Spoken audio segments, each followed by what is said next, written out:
California से प्रदीप कालड़ा।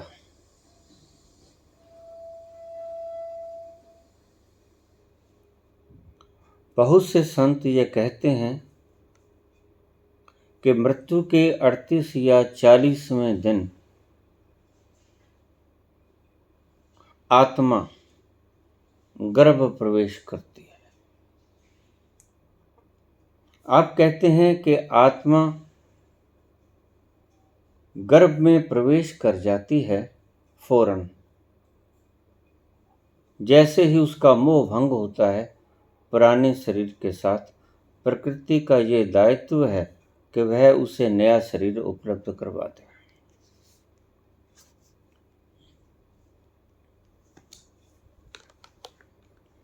दो तीन बातें समझने योग्य हैं जो अभी आप भ्रांति में रखे गए हो। पहली बात मैंने पिछले दिनों में साफ किया था, और तुम्हारे शास्त्र भी कहते हैं, और दोगले मत बनो। शास्त्र कहते हैं कि आत्मा न जन्म लेती है न मरती है।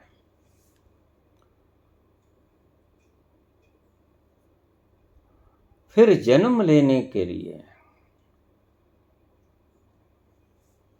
कहीं जाने की आवश्यकता क्या है? जो जन्म लेता है उसे जाने दो।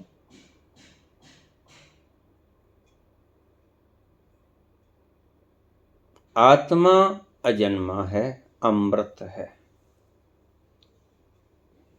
अगर आत्मा अजन्मा है, अमृत है, तुम ये मानते हो, फिर आप दोगली बात क्यों करते हो कि आत्मा 38 दिन के बाद गर्भ में प्रवेश करती है?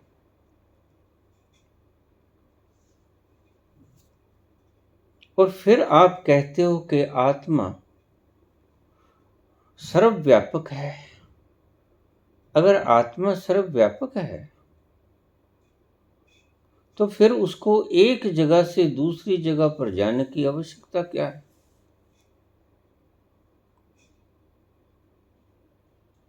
रोशनी, एनर्जी, पावर सर्वत्र है, तो जहां जाएगी सूक्ष्म शरीर वहीं पाएगी आत्मा का प्रकाश, आत्मा की ऊर्जा।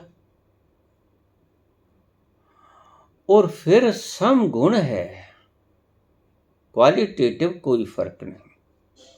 यहां पर आत्मा का गुण और यहां से 20,000 किलोमीटर वाशिंगटन या कैलिफोर्निया में तुम्हारे आत्मा का गुण जरा भी भेद नहीं रखता है। जब गुण समान है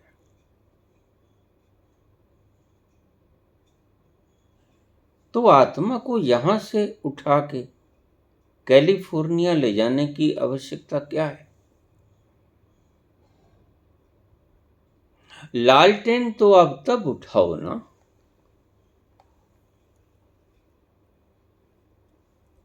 जबकि प्रकाश कहीं पर हो, कहीं पर न हो। आप कोई चीज पढ़ना चाहते हो, अपने घर से पुस्तक लेके चलते हो, सूर्य की रोशनी है, बिना लालटेन के यहां भी पढ़ सकते हो। सारे बाजार में उस किताब को लिए फिरो, सूर्य की रोशनी है, आप वहां भी पढ़ सकते हो। आप दूर दराज चले जाओ, सूर्य की रोशनी है, आप वहां भी पढ़ सकते हो। तो फिर अलग से अपनी लालटेन या दिया उठाने की आवश्यकता क्या है? तो मैंने पिछले प्रवचनों में आपसे बोला कि आत्मा सूक्ष्म शरीर के साथ नहीं जाती, जन्म लेता है सूक्ष्म शरीर का कर्म पुंज। सूक्ष्म शरीर का प्रारब्ध कर्म पुंज नया जीवन ग्रहण करता है। और वह तुम्हारी इच्छा से नहीं होता, क्योंकि अक्सर 90% आत्माएं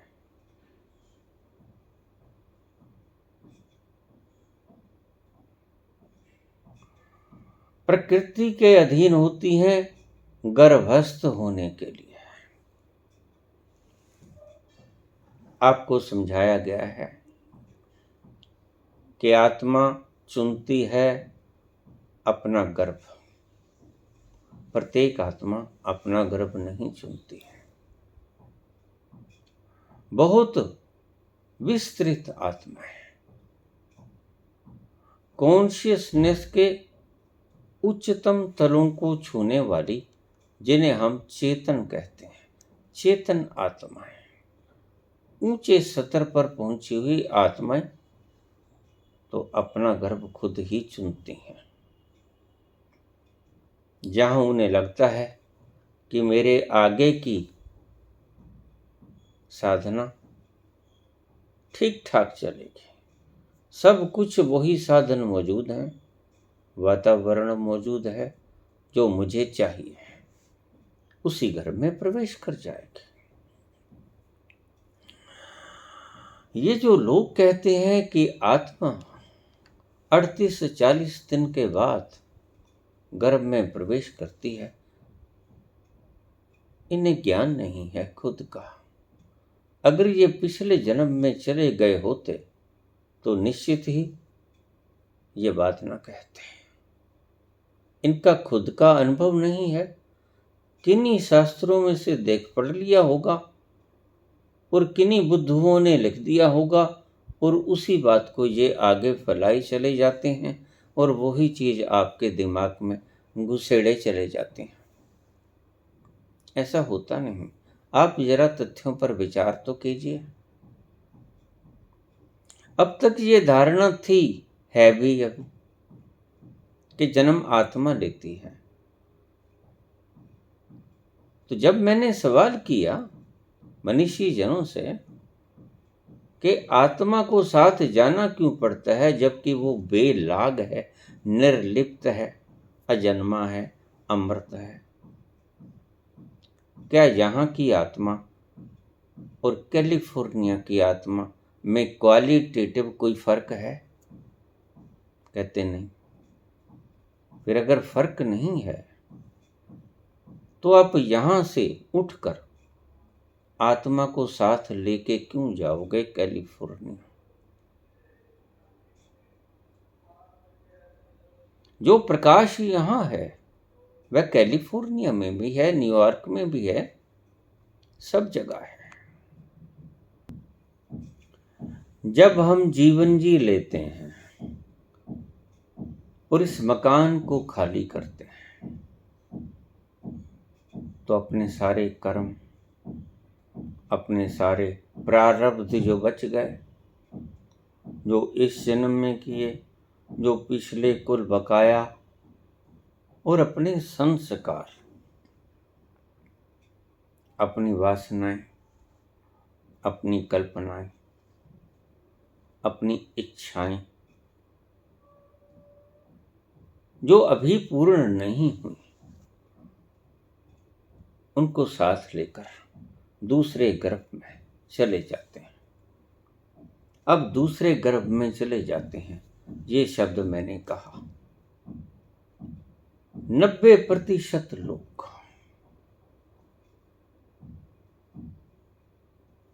जिम्मा होता है प्रकृति का, गर्भ तलाशती है प्रकृति, पहले से ही तैयार होता है। मरने की घटना में करीब 5 घंटे के करीब वक्त लगता है और प्रकृति को इतना समय काफी होता है। जैसे ही आपकी देह मरी, कनेक्शन टूटा, आपने बाहर छलांग लगाई, आपका मोह बना हुआ है, शरीर में आप 20-50-100 साल तक रहे हो। मोह है, एकात्मता है, तादात्म्य है, तुम अपने आप को शरीर समझ रहे हो। यह टूटते टूटते टूटेगा।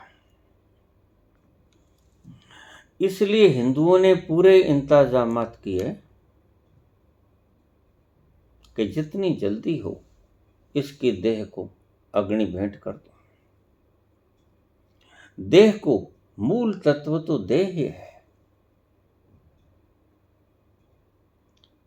देह को अग्नि से जला दो, मुट्ठी भर राख रह जाएगी, कुछ फूल बचेंगे, अस्थियां, उनको भी प्रवाहित कर दो गंगा जी में। कोई क्ल्यू शेष ना बचे जिससे कि इस सूक्ष्म शरीर का मोह अपने पुराने शरीर के साथ रह जाए। मोह सूक्ष्म शरीर का होता है, आत्मा का मोह नहीं होता। आत्मा तो निर्लिप्त है, वो भला मोह में फंसेगी क्यों? सूक्ष्म शरीर का मोह होता है। सूक्ष्म शरीर में वासना होती है, सूक्ष्म शरीर में कामनाएं होती हैं, इच्छाएं, कल्पनाएं, भविष्य की योजनाएं, अतीत की स्मृतियां, सभी सूक्ष्म शरीर के कंप्यूटर में संग्रहित होती हैं। आत्मा तो एक शक्ति पुंज है जो सब जगह मौजूद है, सभी दिशाओं में, बाहर, भीतर, ऊपर, नीचे, सभी दिशाओं में। सहस्रों दिशाओं में नहीं कहता मैं, क्योंकि सहस्र दिशाएं तो इंगित करेंगी आत्मा की अभिव्यक्ति की क्षीणता में, क्षुद्रता में। आत्मा क्षुद्र है नहीं। अब यहां बात विचारणीय है। जब ये स्थूल शरीर का पुर्जा ठहर गया, भीतर का सारा सिस्टम, हार्ट ने पंप करना बंद कर दिया, फेफड़ों ने सांस लेना बंद कर दिया, खून की गति शरीर के किसी अंग तक नहीं पहुंची, तो ये डेड हो गया। तो हमारे शास्त्र कहते हैं कि ये आत्मा शरीर से बाहर निकल जाती है। आत्मा शरीर से बाहर नहीं रहती, निकलती नहीं, निकल सकती नहीं, निकल सकती नहीं। मैं ये बोलता हूं, कैसे निकलेगी जब वो सब जगह मौजूद है। आप कहें कि समुद्र के पानी में से, समुद्र के पानी में से पानी निकल जाता है, कहां निकलेगा? सारा समुद्र पानी से भरा पड़ा है। और अगर आप कहें कि उसमें से पानी की बूंद निकल जाती है, क्यों निकल जाती है? जब आगे जाना ही समुद्र में है और वहां पानी उपलब्ध है, और आत्मा सर्वत्र व्यापक है। आत्मा को निकलने की आवश्यकता नहीं, आत्मा बाहर निकलती भी नहीं। इसीलिए भगवान कृष्ण ने आत्मा को अमर कहा, आत्मा को निर्लिप्त कहा। वह निर्लिप है, वह लिप्त नहीं होती तुम्हारे सूक्ष्म शरीर के साथ या स्थूल शरीर के साथ। आत्मा निर्लिप्त बनी रहती है और सभी जगह पे है।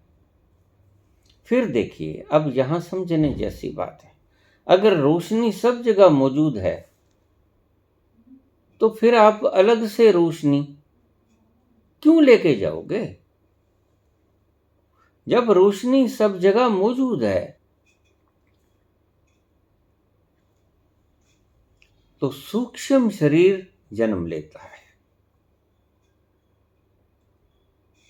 उसको आत्मा साथ ले जाने की आवश्यकता नहीं होती, क्योंकि आत्मा सब जगह है। आत्मा की फिक्र नहीं करता सूक्ष्म शरीर, और आत्मा की फिक्र नहीं करती प्रकृति। आत्मा शब्द आपने विकृत कर दिया और आपने आत्मा के कई अर्थ निकाल लिए। एक तरफ आप कहते हो कि आत्मा सर्वत्र मौजूद है। आत्मा निर्लिप्त है। ध्यान से समझना इस बात को। अगर वो सब जगह मौजूद है, जन्म लेती है आत्मा, कैसे जन्म लेगी?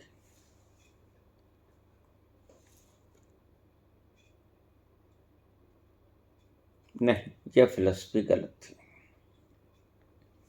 जन्म लेता है सूक्ष्म शरीर। तुम एक सूक्ष्म शरीर हो, यहां समझो। तुम आत्मा हो ही नहीं, जो अब हो। ये शब्द मेरे याद कर लेना।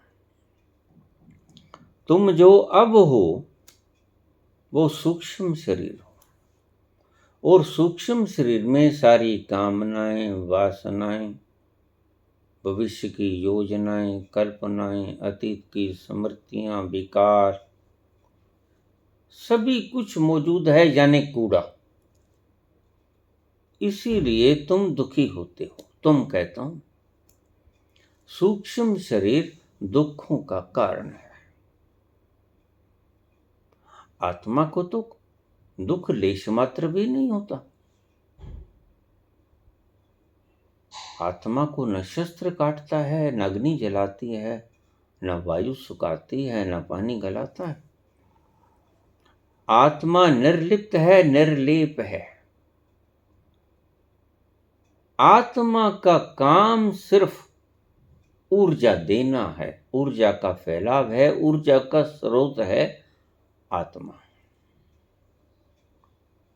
और वह ऊर्जा का स्रोत सभी सूक्ष्म शरीरों को प्रदान करता है। अब सूक्ष्म शरीर मुक्ति का अर्थ क्या है? यहां भी तुम भ्रांति खा गए। आत्मा कभी बंधती नहीं, ये तुम्हारे शास्त्र कहते हैं। आत्मा कभी बांधी नहीं जा सकती। आत्मा के ऊपर कोई बंधन नहीं। अगर मोह का बंधन है, अगर वासनाओं का बंधन है, तो वो आत्मा के ऊपर नहीं, वो तुम्हारे सूक्ष्म शरीर में पड़ा है बंधन। सारे बंधन तुम्हारे शरीर में सूक्ष्म में है, इसलिए उसको बार बार जन्म लेना पड़ता है इन बंधनों को काटने के लिए। आत्मा का तो कोई जन्म होता ही नहीं, ना ही मरण होता है। आत्मा तो शक्ति पुंज है। शक्ति पुंज का ना जन्म होता है, ना मरण होता है। शक्ति पुंज का कोई आगाज नहीं, कोई अंजाम नहीं। तो आगाज किसका होता है? स्थूल शरीर का। स्थूल शरीर सभी कर्मों का, वासनाओं का, भोगों का, कल्पनाओं का संग्रह है, जो कि पत्थर से चला और इकट्ठा होता चला आया, जोड़ता चला आया सभी जीवों के भीतर। बड़े सूक्ष्म शरीर के आकार, फिर मानस देह मिले। अब सूक्ष्म शरीर बंदिश में है, क्योंकि मुक्त नहीं। कभी इस देह में जाता है, कभी उस देह में जाता है, कभी अमीबा की देह में जाता है, कभी मगरमच्छ की देह में जाता है, और फिर आखिर में एक जन्म उसे मिलता है जो सिर्फ एक ही जन्म है, सूक्ष्म शरीर को मुक्त होने का। अब आत्मा शब्द का आप नाम ही प्रयोग ना करो, इसमें भ्रांति में पड़ते। सूक्ष्म शरीर के मुक्त होने का एक ही ढंग है, मानव शरीर। क्योंकि सभी उपयुक्त इंस्ट्रूमेंट्स ईश्वर ने, प्रकृति ने इस शरीर में स्थापित किए हैं। ऐसे ऐसे यंत्र जो आपको आवश्यक हैं, मुक्त होने में सहायता करेंगे। वह प्रकृति या ईश्वर, कुछ भी कह लो। नास्तिक लोग प्रकृति कह लें, आस्तिक लोग ईश्वर कह लें, बात एक ही है, लिपियों का फर्क है।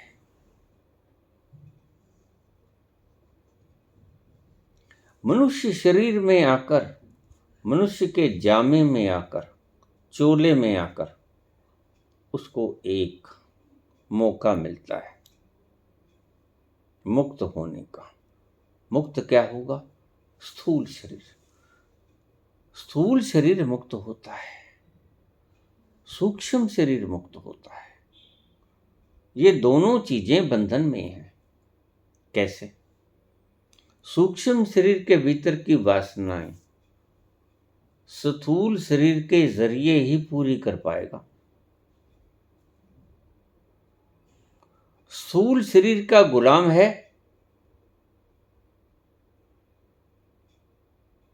इंस्ट्रूमेंट सारा। ये कहना मानता है सूक्ष्म शरीर का। अब इसे फिर से समझ लेना। सूक्ष्म शरीर उतरा गर्भ में, अपनी मर्जी से नहीं उतरा, क्योंकि अभी बेहोश है। जैसा भी गर्भ उसको उपलब्ध करवाएगी प्रकृति, उसी गर्भ में चला जाएगा। अब आप समझिए, जो लोग कहते हैं कि 39, 38, 40 वर्ष के बाद, उससे पहले तो वो सिर्फ मांस का लोथड़ा होता है।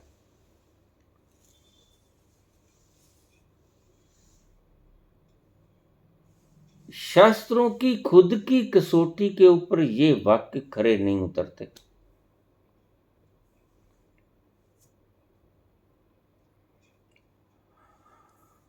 अगर किसी कारीगर को कह दिया जाए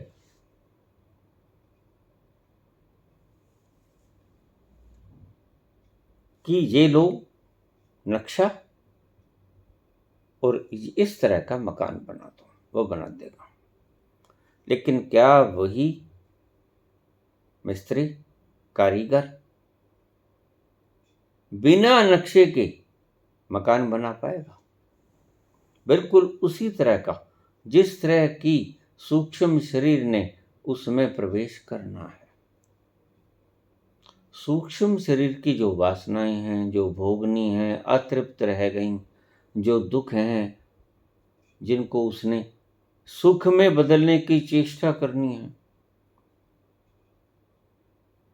कुछ बनना था, कुछ भोगना था, कुछ खाने पीने की तमन्ना थी, कुछ सैर सपाटे की तमन्ना थी, कुछ लोगों की तमन्ना मुमुक्षुता की थी कि कैसे मुक्त हो जाएं। ये सब तमन्नाएं, वासनाएं, कल्पनाएं, योजनाएं सूक्ष्म शरीर में संग्रहित होती हैं। सूक्ष्म शरीर सभी चीजों का मिला जुला पुंज है। उसमें ये भी इच्छा होगी कि मैंने भोग भोगने हैं, उसमें यह भी इच्छा होगी कि मैंने मुक्त करना है। मुक्त होना भी तो एक इच्छा है, मुक्त होना भी एक वासना है, मुक्त होने की इच्छा भी एक वासना है। लेकिन जो भी हो, अगर उसने मुक्त होना है तो कैसे होगी? सूक्ष्म शरीर गल जाएगा, गलकर विलीन हो जाएगा। जैसे पानी तपता है, तपता है, तपता है और सारा वाष्प बनकर उड़ जाता है। सूक्ष्म शरीर की हूबहू यही गति होती है।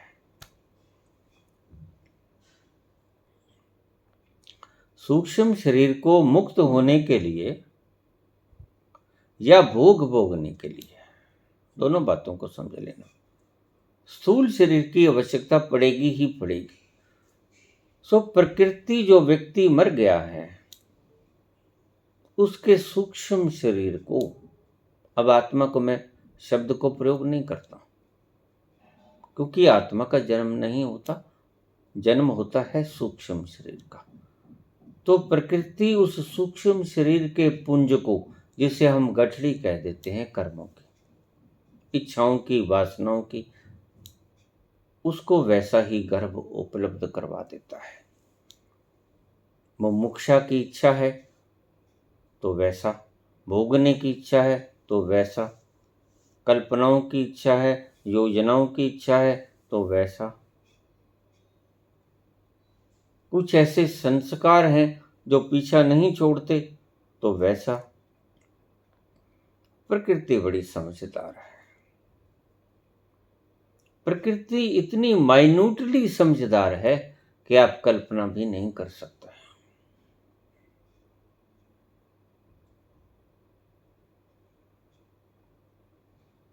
आपको अंदाजा भी नहीं होता कि प्रकृति कितनी महान कारीगर है, प्रकृति कितनी महान कंस्ट्रक्टर है। इतनी बारीकी से सारा काम निपटा देती है कि आप सोच भी नहीं सकते। अब एक सूक्ष्म शरीर लगातार बढ़ता चला जाता है, मानव जीवन तक वो बढ़ेगा, क्योंकि सारे जीवनों में से होके आएगा। वो पत्थर की हल्की सी चेतना से चलेगा, पेड़ों में और आगे और आगे और आगे, पशुओं में, पक्षियों में, बड़े जानवरों में, हाथी जैसे बड़े जानवरों में, व्हेल मछली जैसे बड़े जानवरों में, सभी में से गुजर के आएगा। संस्कार जुड़ते जाएंगे। संस्कार तोड़ नहीं पाएगा, उसमें इतनी बुद्धि नहीं है, क्योंकि कर्म करने में स्वतंत्र नहीं। यहीं से बात उठी थी। जपजी साहब का एक शब्द आया कि कर्मी आवे कपड़ा, नजरी मोख द्वार। तो वहां व्याख्याकारों ने अर्थ किया कि हमारे कर्मों से हमें मनुष्य का जामा मिलता है। तो मैंने ये सवाल किया कि जब हम कर्म कर ही न सकते मनुष्य के जीवन से, जन्म से पहले, तो हमने कर्म क्या किया जिससे हमें मनुष्य का जामा मिल गया? जब हम कर्म कर ही नहीं सकते थे, कर्म करने में स्वतंत्र ही नहीं थे अन्य योनियों में, कर्म कर ही ना सकने के बावजूद भी हमने कर्म कैसे कर दिया? जब हम कर्म कर ही नहीं सकते, हम स्वतंत्र ही नहीं हैं कर्म करने के लिए, तो हमने ऐसा क्या कर्म कर दिया जिससे हमें मानस का जामा मिल गया? तो यहाँ उनको कोई जवाब नहीं आया। बाबा नानक के इन शब्दों को अनर्थ कर लिया गया। कर्मी आवे कपड़ा, नदरी मोख द्वार। कर्मी आवे कपड़ा। कर्म शब्द के दो अर्थ हैं। एक आपके कर्म, जो आप कर्म करते हो। एक कर्म कहते हैं उसकी अनुकंपा, प्रसाद, उसकी कृपा। उसकी कृपा से ही हमें, प्रभु प्रसाद की कृपा से ही ये मानस का जामा मिलता है। उससे पहले बाकी योनियों में हम कोई कर्म तो कर ही नहीं सकते थे। वह एक चेन थी कॉन्शियसनेस के बढ़ने की, evolution of consciousness, slowly and steadily, धीरे धीरे और आराम से हमारी चेतना बढ़ रही थी। पत्थर की बिल्कुल नेग्लिजिबल चेतना से हम चले। अन्य एलिमेंट्स में गए। अब कुछ लोग कहते हैं कि पानी में भी चेतना होती है, मेमोरी होती है। मेमोरी चेतना के बिना होती नहीं। तो एलिमेंट्स में भी हम गए, वहां भी कुछ ग्रहण किया। उसके बाद पेड़ पौधे, उसके बाद हल्के जानवर, यूनिसेलुलर जीव्स, फिर वहां से मल्टी सेलुलर, उसके बाद बड़े पक्षु, पंछी, उड़ने वाले, नभचर, थलचर, ये सभी जोड़ लो। जलचर, नभचर, थलचर, सभी में आत्मा घूम कर आती है, जिसे हम 84 लाख योनियां कह देते हैं। 84 लाख एक अंदाजा था। वस्तुतः किसी को पता नहीं कि कितनी लाख योनियां होती हैं, कितनी करोड़ योनियां होती हैं। बहुत सी योनियां लुप्त हो गईं। आज डायनासोर कहाँ? बहुत सी प्रजातियां नई उत्पन्न हो गईं, वो पहले कभी थी नहीं। सो इन सब योनियों में से निकलकर आत्मा आती है और मनुष्य के इस जामे को धारण करती हैं। ये अंतिम जामा है। और जो लोग कहते हैं कि मनुष्य जीवन के बाद अगर तुम काम खराब करोगे, गलत करोगे, पाप करोगे, तो कुत्ते की योनि में पड़ोगे, श्वान बन जाओगे, सूअर बन जाओगे, गधे बन जाओगे, घोड़े बन जाओगे, बैल बन जाओगे। वो मूढ़ हैं, उन्हें कुछ पता नहीं। अगर आप अपने पिछले जन्मों में उतरोगे तो एक लंबी श्रृंखला चलेगी। पहले मनुष्य स्त्री की, क्योंकि मनुष्य ही अपने पिछले जन्मों में जा सकता है, एकमात्र प्राणी। देवता भी अपने पिछले जन्म में नहीं जा सकते। देवताओं को भी अपने पिछले जन्मों में जाने के लिए मनुष्य का शरीर धारण करना पड़ता है, क्योंकि इसकी भीतर की आंतरिक व्यवस्था प्रकृति ने बनाई ही इसलिए है। देवताओं को भी मुक्त होने के लिए मनुष्य का शरीर धारण करना पड़ता है। इसके भीतर जो इंस्ट्रूमेंट्स लगाए प्रकृति ने, वो मुक्त होने में सहायता करते हैं। सारी सामग्री ही उसने मुक्त होने के लिए लगाई है। आप और बंध जाओ तो भी आपकी इच्छा, आप मुक्त हो जाओ तो भी आपकी इच्छा है, तुम्हारे हाथ में। चाहो मुक्त हो जाओ, मुक्त होना चाहते हो मुक्त हो जाओगे, बंधना चाहते हो बंध जाओगे।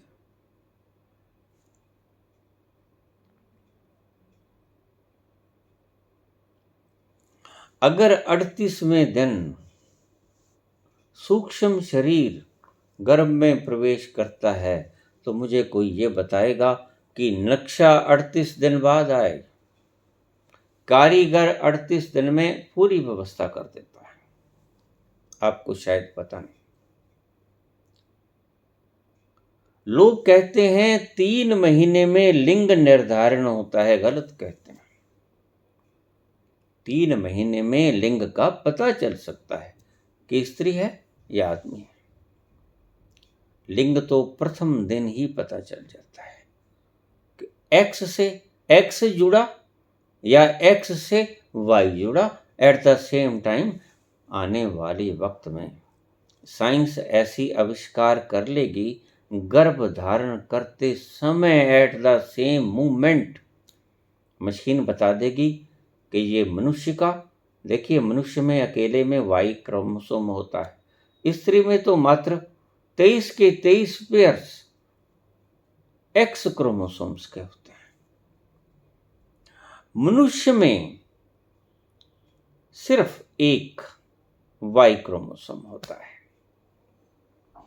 अब उस वाई के ऊपर डिपेंड करता है कि वह स्त्री के एक्स से मिलता है या पुरुष का एक्स क्रोमोसोम स्त्री के एक्स से मिलता है।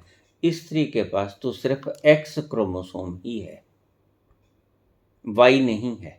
इसलिए जो लोग स्त्रियों को दंडित करते हैं, प्रताड़ित करते हैं, वो मूढ़ हैं, उन्हें कुछ पता नहीं। और ये मूढ़ताएं शुरू से फैली चली आ रही हैं। साइंस ने खोज भी कर ली, लेकिन आज भी ऐसे मूढ़ व्यक्ति हैं जो कहते हैं कि स्त्री जिम्मेवार है, लड़कियां ही लड़कियां जन्म देती है। अब इसको कौन हटाए? जरूरी नहीं है कि आपके शास्त्रों की पुरानी मान्यताएं धारणाएं सही हों। बहुत सी धारणाएं कट रही हैं लगातार जो गलत थी। अब ये धारणा भी काट काट दी गई कि जन्म आत्मा का नहीं होता, और तुम्हारे शास्त्र लिखते भी हैं, लेकिन तुम मानते क्यों नहीं? आत्मा अजन्मा है, इसका मतलब आत्मा का जन्म नहीं होता। सूक्ष्म शरीर का जन्म होता है, सूक्ष्म शरीर स्थूल में से निकलता है, आत्मा नहीं निकलती।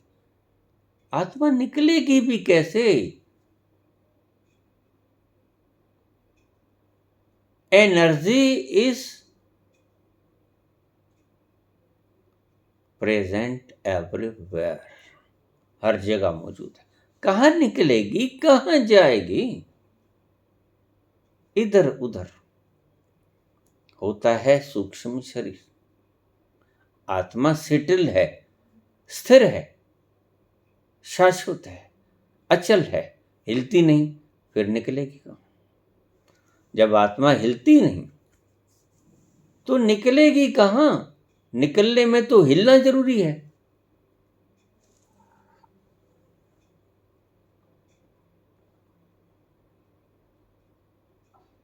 अगर आत्मा शरीर से निकलेगी, कहाँ जाएगी और कहाँ से निकलेगी? बताओ। There is no space to go and there is no space to exit. निकलेगी कहाँ से, जाएगी कहाँ पर?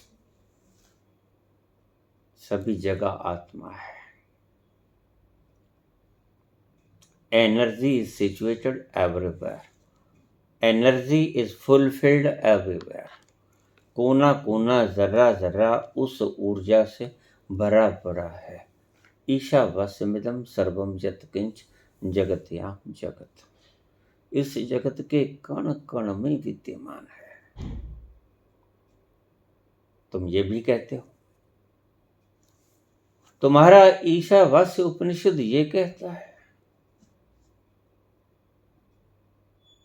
और दूसरी तरफ तुम ये कहते हो कि आत्मा शरीर से बाहर निकल जाती है।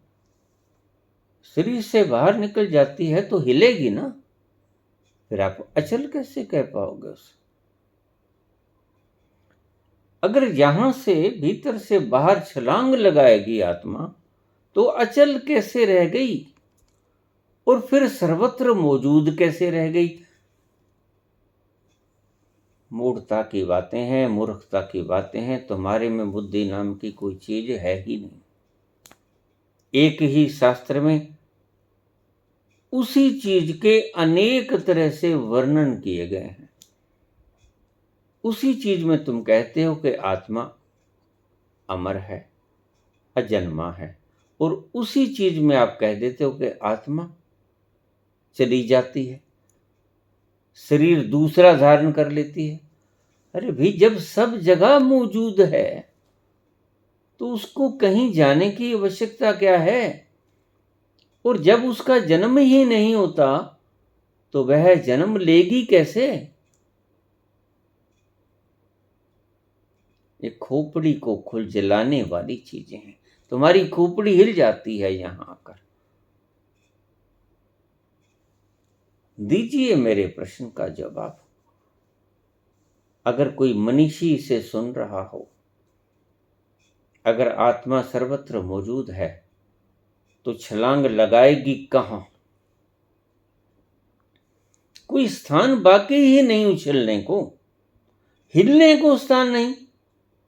तुम एक गाड़ी में जा रहे हो, किसी बस में जा रहे हो, वहां खचा खच भरी पड़ी है बस, एक दूसरे से जुड़े पड़े हो, हिलने को जगह नहीं है, कहां जाओगे? ऐसे ही आत्मा है। जाओगे तो ही ना हिल के। अगर आगे कोई जगह स्पेस होगी, there is no space anywhere. सभी जगह वो ऊर्जा खचा खच भरी पड़ी है। जाओगे कहां? निकलोगे कहां से? इतनी भीड़ में सभी कुछ फिक्स है, भरा पड़ा है।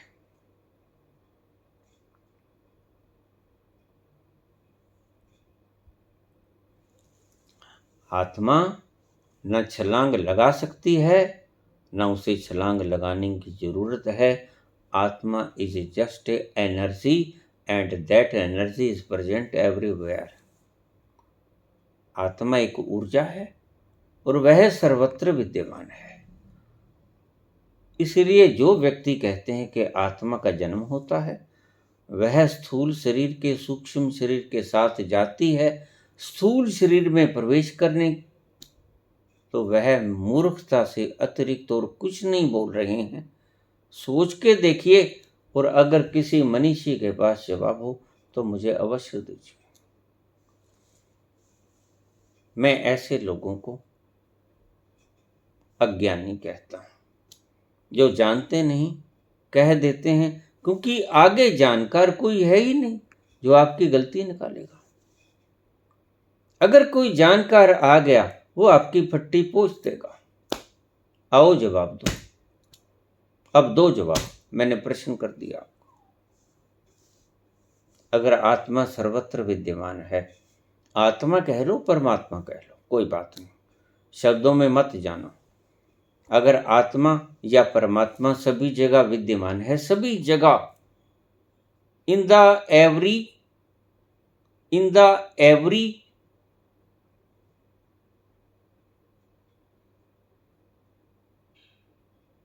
portion of the existence,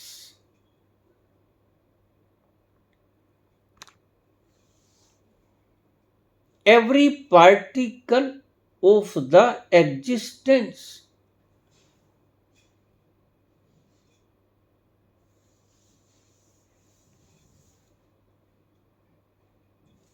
जो कुछ है, whatever is, अस्तित्व उसे कहते हैं जो कुछ मौजूद है। That is called existence. And existence का दूसरा अर्थ क्या है? आत्मा या परमात्मा, क्योंकि वही है जो मौजूद है और दूसरा कुछ है ही नहीं।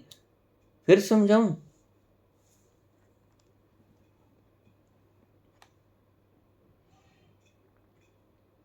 जो सब जगह मौजूद है, सारे मौजूद है, उसे आप कहते हैं अस्तित्व। और शास्त्र तुम्हारे कहते हैं गीता हो, उपनिषद हो, पुराणों को छोड़ दो, और भी कोई शास्त्र हो जिन्हें गूढ़ से गूढ़तम तुम मानते हो, वो कहते हैं कि सभी जगह ऊर्जा लबालब भरी पड़ी है। हम अपनी शब्दों में, साइंस के शब्दों में इसे एनर्जी कह देते हैं, ऊर्जा कह देते हैं। आप इसे आत्मा कह लो, परमात्मा कह लो। सभी जगह जो मौजूद, दैट इज कॉल्ड एग्जिस्टेंस। और क्या मौजूद? एनर्जी। आत्मा कह लो, परमात्मा कह लो। तो आत्मा सभी जगह मौजूद है। What exist, that is called आत्मा। अगर जर्रा जर्रा जर्रा जर्रा कोलिजन में है, एक दूसरे से जुड़े पड़े हैं सारे विश्व में, सारे अस्तित्व में, तो कौन सा कण टूट के कहां जाएगा? जहां स्पेस ही नहीं है, जाएगा कैसे? आत्मा परमात्मा सभी जगह मौजूद है, ऊर्जा सभी जगह मौजूद है। आपकी कर्मों की गांठ, पोटली शरीर से बाहर निकलती है, आत्मा शरीर से बाहर नहीं जाती। आत्मा तो फिर भी शरीर के भीतर उतनी ही रहती है, जा नहीं सकती। मैं कहता हूं जाती नहीं, ये तो छोड़िए, जा ही नहीं सकती आत्मा कहीं, मजबूरी है ये आत्मा की।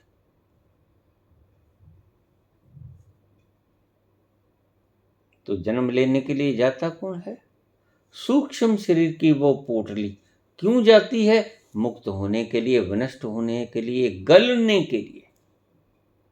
ये उसका आखिरी अंजाम है, मिट जाना, टू मेल्ट, वाष्प बन जाना, उठ जाना, समाप्त हो जाना।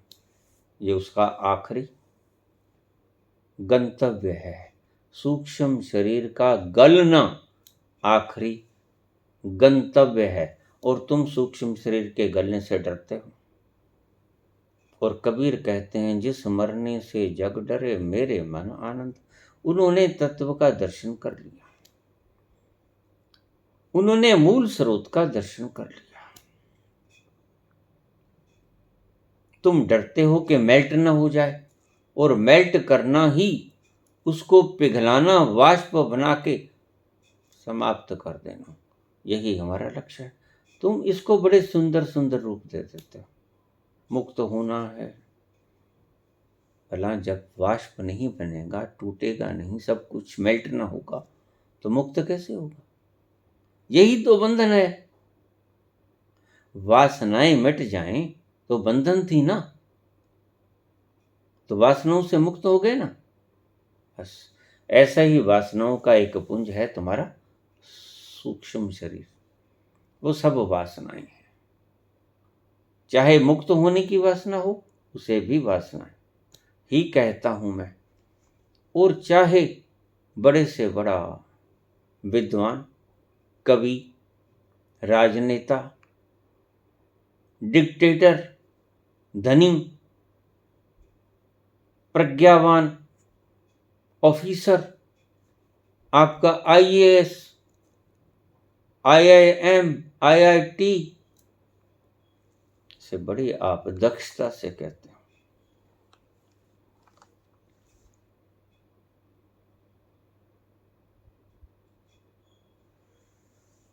इन्हें याद रहता है हम छोड़ के क्या आए, और जिसे याद रह गया तो ठीक से छोड़ा नहीं गया, ये बात ध्यान रखना।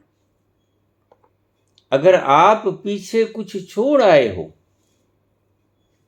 खुद से नहीं छूटा वो, तुम छोड़ के आए हो, तो उसकी लकीर रह जानी बाकी जरूरी होती है। लकीर रह जाएगी, मैं ये छोड़ के आया। भाई क्यों छोड़ा? किसके कहने से छोड़ा? अपनी मर्जी से छोड़ा, फिर लोगों पर किस चीज का बोझ बन रहे हो? छोड़ा तो छोड़ दिया, और क्या छोड़ा? कुछ नहीं छोड़ा। लोगों को मूर्ख बनाने की प्रक्रियाएं।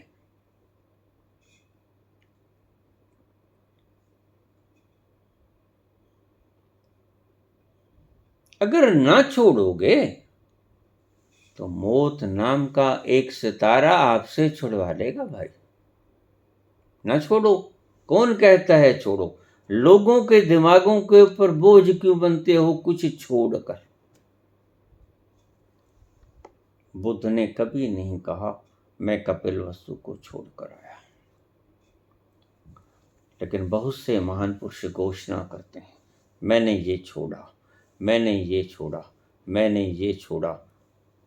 उनके भीतर छोड़ने की दुखद घटना आज भी अंकित है।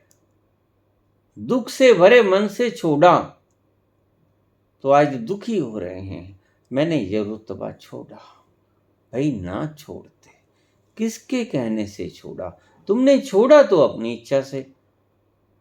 रोब जमा रहे हो दूसरे लोगों पर, ये भला ठीक है क्या? नहीं ठीक है। अगर दूसरों पर बोझ बनना हो तो मत छोड़ना भाई, कोई तुम्हें नहीं कहता है कि छोड़ो। याद ही रह गया मैं इतनी बिल्डिंगें छोड़ के आया, मैं इतना धन छोड़ के आया, इतने घोड़े छोड़ के आया, हाथी छोड़ के आया, पत्नियां छोड़ के आया, बच्चे छोड़ के आया, सेवक छोड़ के आया, दास दासियां छोड़ के आया, इतने सोने हीरे जवाहरात छोड़ के आया, इतनी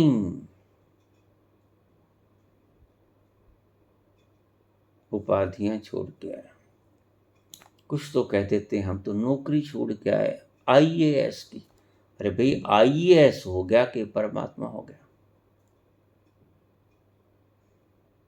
ये आईएएस को छोड़ना आपके दिमाग के ऊपर बोझ डालने के अतिरिक्त और कुछ नहीं।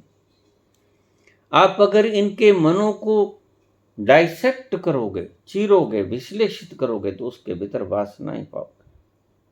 किसी कारण से छोड़ा होगा, कोई कारण होगा, कोई बड़ी चीज पाना चाहते हैं, छोटी चीज को छोड़ना ही होता है। उसमें किसी के ऊपर रोब डालने की आवश्यकता नहीं। बुद्ध छोड़ कर गए, लेकिन छोड़ कर गए, फिर से नहीं कहा उन्होंने मैं इतना बड़ा साम्राज्य छोड़ के आया, मैं अपने कदरदान प्रजा को छोड़ के आया, इतनी सेना छोड़ के आया, दास दासियां छोड़ के आया, पत्नी छोड़ के आया, पुत्र छोड़ के आया, पिता छोड़ के आया, सिंहासन छोड़ के आया, इतनी भूमि छोड़ के आया। उसने कभी नहीं कनाया, उसने कमंडल उठाया और मांगने चला गया, भूख लगी थी। बाद में तो 49 दिन उसने भिक्षा ही नहीं मांगी। अगर वो भी गिनाता फिरता कि मैंने ये छोड़ा जो कि छोड़ा,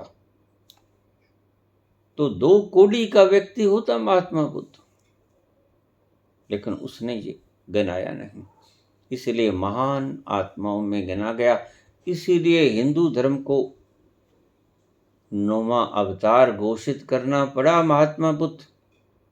क्या करे, उसमें कमी ही कोई नहीं, सब कुछ छोड़ के आया और मौन छोड़ के आया, पता भी नहीं लगने दिया।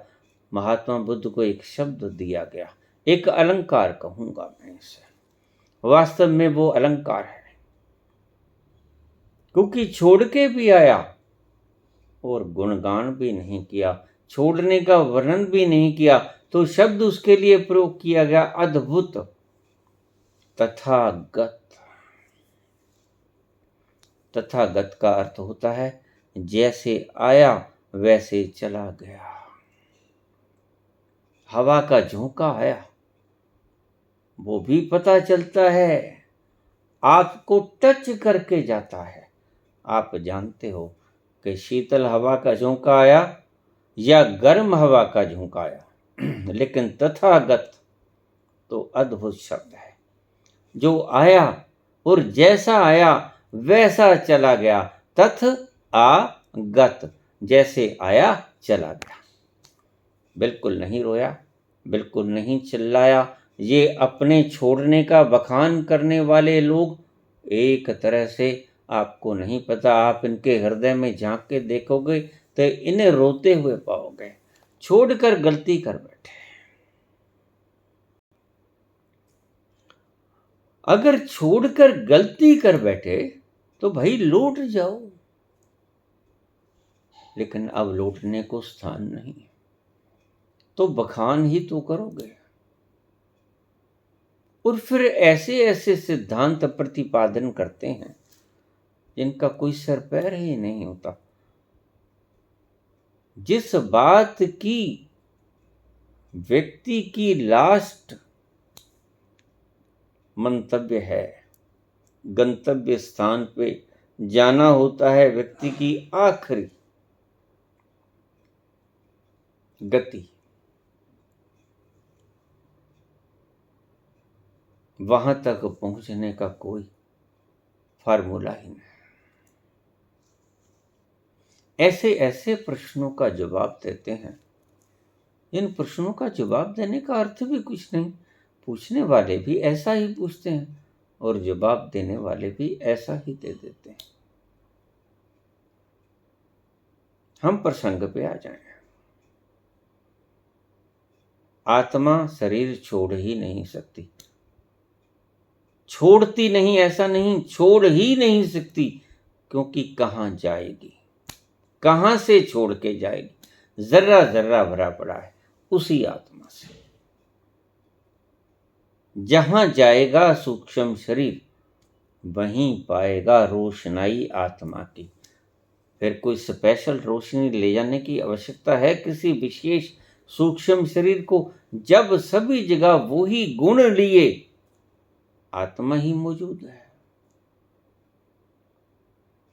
बस सिर्फ सूक्ष्म शरीर चला जाएगा। यात्रा होती है सूक्ष्म शरीर की, वही हिलता डुलता है, वही बढ़ता घटता है, वही मिटता बनता है। अब तक बन रहे थे, मनुष्य का जामा मिला है, अब तुम्हारे पास वक्त है इसको गला देने का। तो कोई अच्छा कर्म नहीं करना है, कोई बुरा कर्म नहीं करना है, ये दोनों ही वासनाएं हैं। सूक्ष्म शरीर को गलाना है, उसे ही मुक्ति कहते हैं। सूक्ष्म शरीर की मुक्ति करनी है। ये मुक्ति का, आत्मा तो सदा से मुक्त है, आत्मा को मुक्त क्या खाक करोगे। लोग कहते हैं उसकी आत्मा भटकती फिरती है।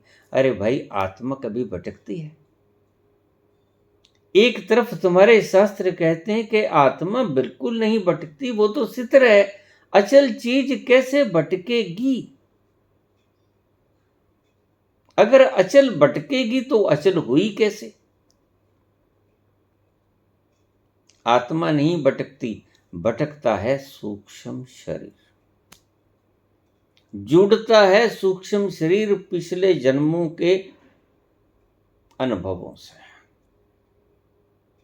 वासनाएं थी, किसी में भोगने की, किसी में खाने की, किसी में हिंसा की, शेर में हिंसा की, कुछ जानवरों में भोगने की, कुछ जानवरों में भय की, कुछ में घृणा की। ये सारे वैमनस्य वगैरह सभी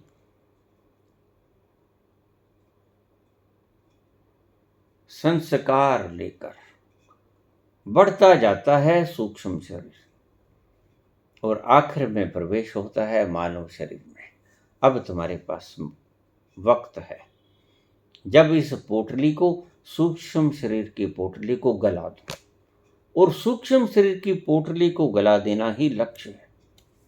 लेकिन तुम गलाने के बजाय बढ़ाते जाते हो। यह जो तुम विद्याएं सीख रहे हो, यह सूक्ष्म शरीर को गलाने का कारण नहीं है। सूक्ष्म शरीर को और बढ़ाते हो तुम। पहले तो तुम वासनाओं से चिपटे थे, अब तुम इंफॉर्मेशन से चिपटोगे।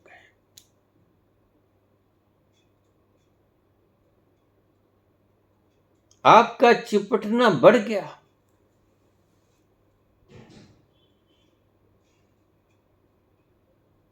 आपके आकार बड़े हो गए। सूक्ष्म शरीर की पोटली दिन ब दिन बढ़ती ही जाती। आए थे गलाने के लिए, मानव जन्म शरीर मिला था, सूक्ष्म शरीर जो अब तक तुमने कमाया, जुड़ गया, उसको आप छिन्न विच्छिन्न कर देते, तोड़ देते, गला देते, विकीर्ण कर देते। लेकिन तुम सूचनाओं को संग्रहित करते हो, ये भी सूक्ष्म शरीर को बढ़ाने का कारण है। और नहीं तो तुम मुक्त होने की इच्छा से और भर देते हो भीतर। ये भी एक प्रकार की वासना है। वासनाओं में बाकी वासनाएं भी जुड़ी, भोगने की, खाने की, पीने की, दौड़ने की, देखने की, पर्वतमाला देखने की, बाहर जाने की, अन्य अन्य धन को जोड़ने की, पदवियों को जोड़ने की, मान सम्मान को जोड़ने की, लोगों को, बल को इकट्ठा करने की। उसमें ये भी जोड़ लिया एक वासना और जोड़ ली, क्या? मुक्त होने की। मुक्त होने की इच्छा नहीं करनी है, मुक्त होना है। और कैसे मुक्त होगे? जैसे आग के बिना पिघलता नहीं कुछ, आग के बिना झोंपड़ी भस्मीभूत नहीं होती, ऐसे ही जलाना होगा इसको। और जलेगा कैसे? जलेगा दृष्टा बनकर। दृष्टा एक ऐसी आग है, बड़ा सरल तरीका है मुक्त होने का। बस तुम अपने भीतर ठहरे रहो, स्थिति प्रज्ञ रहो, अपने भीतर ठहर जाओ, धीरे धीरे उतरो भीतर।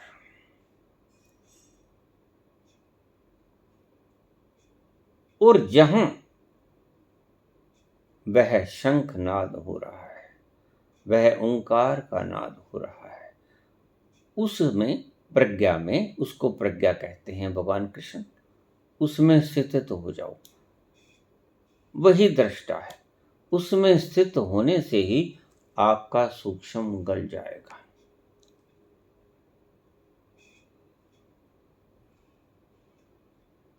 ये है सारी प्रक्रिया। 38 दिन के बाद आत्मा प्रवेश करती है। आत्मा तो प्रवेश करती ही नहीं, बात खत्म करती मैंने। सारे तर्क भी दे दिए, सारे सत्य भी आपको बतला दिए। आत्मा कहाँ से प्रवेश करेगी? जब सब जगह, शरीर के भीतर, गर्भ के भीतर तक, सारे अंगों में भीतर आत्मा ही तो है। और आत्मा की कोई कमजोर आत्मा और कोई भारी आत्मा, क्वालिटी में कोई फर्क नहीं, गुणात्मक कोई फर्क नहीं। कहीं भी आत्मा का जरा जरा वही गुण रखता है।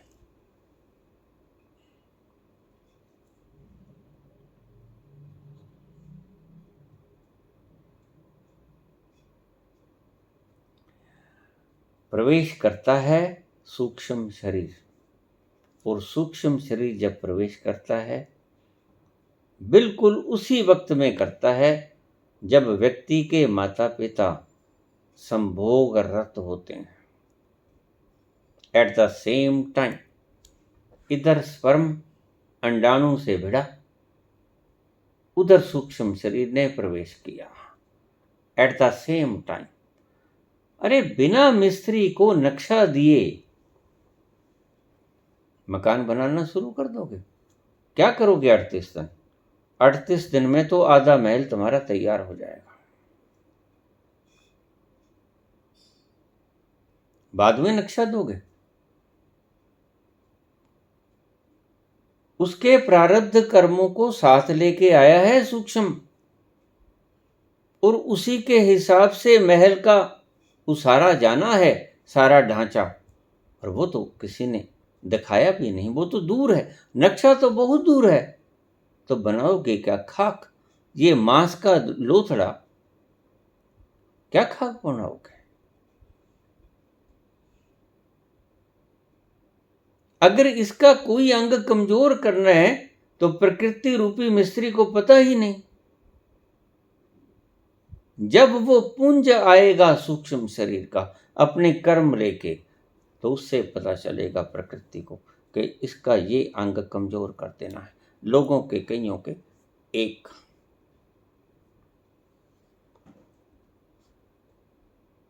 किडनी नहीं होती। अब प्रकृति को नक्शा तो आपने दिया नहीं, प्रकृति तो 2 लगा देगी। उसके कर्मों के फल के हिसाब से उसके है एक। नक्शा आएगा 38 दिन बाद, तब तक बना चुकी होगी प्रकृति। ब्लू प्रिंट तो पहले दिन ही, जैसे तुम बाहर खड़े हो, ब्लू प्रिंट साथ में है तुम्हारे।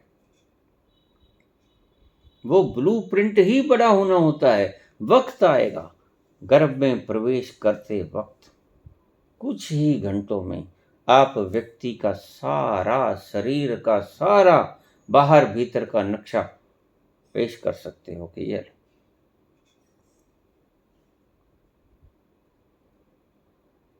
लिंग 3 महीने के बाद में आपको पता चलता है स्त्री है या पुरुष है, क्योंकि आपकी मशीनें पकड़ नहीं पाती, कमजोरियां आप में हैं। लेकिन डॉक्टर्स भी जानते हैं, वैज्ञानिक भी जानते हैं कि प्रथम दिन ही पता चलता है कि वाई एक्स से मिला या एक्स एक्स से मिला, बात खत्म हो गई। इसमें कोई फर्क है तो मुझे बता दो।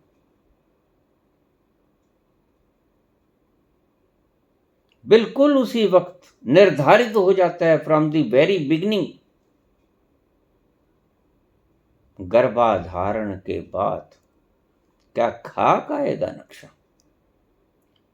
प्रकृति को पता ही नहीं कि इसे स्त्री बनाना है कि इसे पुरुष बनाना है। ब्लूप्रिंट तो बाहर पड़ा है, नक्शा तो बाहर पड़ा है, और तुम चले मकान बनाने उस आगुंतक के लिए जो अपने कर्म लेके आ रहा है।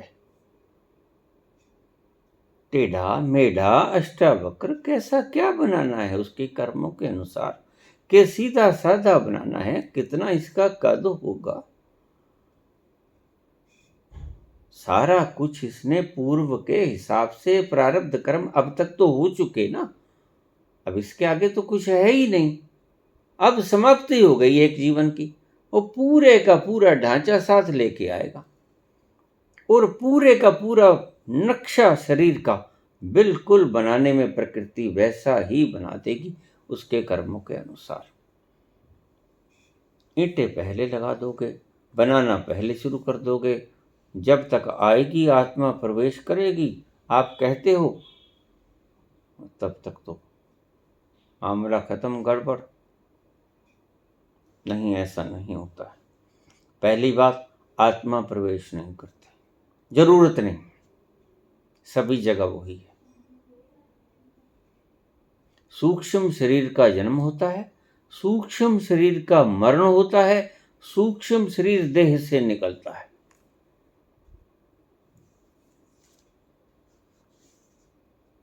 ये सारा लफड़ा सूक्ष्म शरीर और स्थूल शरीर का है, आत्मा का कोई मतलब नहीं। आत्मा तो निर्लिप्त है, आत्मा दखल अंदाजी देती नहीं। That is only A catalytic agent. Catalytic agent का मतलब क्या होता है? मौजूदगी, सब जगह मौजूद है, यहां से उठा के वहां तोड़ा जाएगी। कैटालिटिक एजेंट आत्मा है, हर जगह मौजूद है। कहां से जाएगी और कहां कहां पहुंचेगी, कहां से उखड़ेगी, कहां पहुंचेगी? नहीं नहीं, सभी जगह वही है और क्वालिटी भी सेम है। तो आत्मा का जन्म नहीं होता, आत्मा का मरण भी नहीं होता। जब मरता भी है तो सूक्ष्म शरीर ही बाहर छलांग लेता है, आत्मा उसके साथ नहीं जाती। नए गर्भ में भी जाती है सूक्ष्म शरीर, तो भी आत्मा का कोई मतलब नहीं, क्योंकि आत्मा पहले से वहां विद्यमान है, गर्भ के अंदरूनी कोनों तक, बाहर भीतर सब जगह।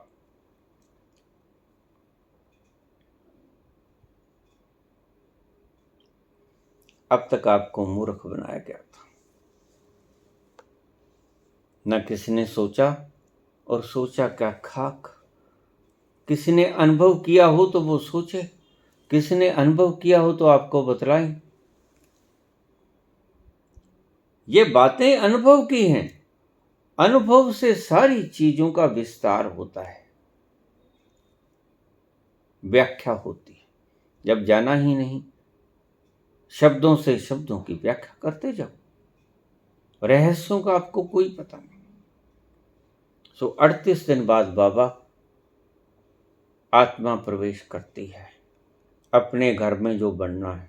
आत्मा पहली बात प्रवेश नहीं करती, सूक्ष्म शरीर प्रवेश करता है, और सूक्ष्म शरीर के भीतर सारा ब्लूप्रिंट है कि इसको घर कैसा मिलेगा। प्रकृति निर्धारित करती है और उसको नक्शा पहले चाहिए। 38वें दिन उसने नक्शा क्या सिर में मारना है, कोई कांध उल्टी सीधी लग गई, क्या तोड़ती फिरेगी प्रकृति? पागल हुए हो? ऐसा नहीं होता। कस के देख लेना सच्चाई के पैमाने पे, तुम्हें पता चल जाएगा सारी बातों का। हाँ, जिन लोगों को अनुभव नहीं होता वो ऐसी ऊल जलूल बातें ही किया करते हैं। करने दो उन्हें। जो मैंने अनुभव किया मैंने आपको बता दिया। मुझे मूर्ख कह लो, मुझे कोई आपत्ति नहीं, लेकिन मैंने जैसा जाना वो सत्य है। यही मैंने जाना। आत्मा कहीं नहीं जाती आती, शरीर ही चलता है, साथ में सूक्ष्म चलता है। ये मैंने अपने अनुभव से देखा, और जो आपको अनुभव से देखा वो आपको वितरित कर दिया। कोई 38वें दिन नहीं आती। जन्म से पहले तक जब माता पिता अंतरंग क्षणों में होते हैं, अभी क्रोमोसोम आपके आने से बढ़ेंगे। वो आत्मा स्त्री की है पुरुष की है, चाहती क्या है? स्त्री का शरीर चाहती है पुरुष का। कई स्त्रियां अगले जन्म में स्त्रियों का शरीर चाहती ही नहीं, तो उसे पुरुष का शरीर मिलेगा। फिर वाई मिलेगा एक्स के साथ। और जो कई पुरुष का शरीर नहीं चाहते, स्त्री का शरीर चाहती हो, उन्हें भ्रम है कि स्त्री ज्यादा मजे में है। स्त्रियों का भ्रम है कि पुरुष ज्यादा मजे में है। और यही वासनाएं ही तो आपको घर बनाएगी आपका। यही तो है आपको घर बनाने में नक्शा, ऐसे को तो कहता हूं मैं। तो जो पुरुष ये सोचेगा, प्रगाढ़ हो जाएगी भीतर से सोच कि स्त्री मजे ले रही, तो स्त्री का जीवन उसकी आकांक्षा बन गया। उसे स्त्री का जीवन नहीं मिलेगा, पुरुष का एक्स से बढ़ेगा औरत के। और अगर किसी पुरुष ने सोच लिया, अगर किसी स्त्री ने सोच लिया कि पुरुष मौज ले रहे हैं, ये बढ़िया है, किसी तरह का कोई पंगा खंगा है ही नहीं, कोई महीना नहीं आता, कोई गर्भ में नहीं बच्चा रखना पड़ता, कोई जब चाहे दौड़ें, जितना चाहे मैराथन की दौड़ दौड़ें, मजा ही मजा है, कहीं रुकें कोई खतरा ही नहीं। यहां तो डर डर के रहना पड़ता है। मनुष्य का जीवन, पुरुष का जीवन अच्छा है। तो वह क्योंकि शरीर छोड़ के आई हो स्त्री का, लेकिन उसकी वासना जब पुरुष के शरीर में है, उसे पुरुष का शरीर मिलेगा।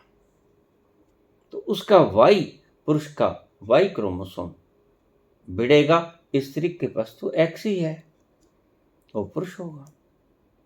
अरे हद हो गई। वासनाएं तो दूर पड़ी हैं, सूक्ष्म शरीर में, और कारीगर ने बनाना शुरू कर दिया महल आपके गर्भ के भीतर। ये पागलपन नहीं तो और क्या है? इन मूर्ताओं से सावधान। कोई 38वें दिन नहीं आती आत्मा। जो लोग ऐसा प्रचार करते हैं उनसे जवाब मांगो कि नक्शा बाद में आता है कि नक्शा पहले आता है। धन्यवाद।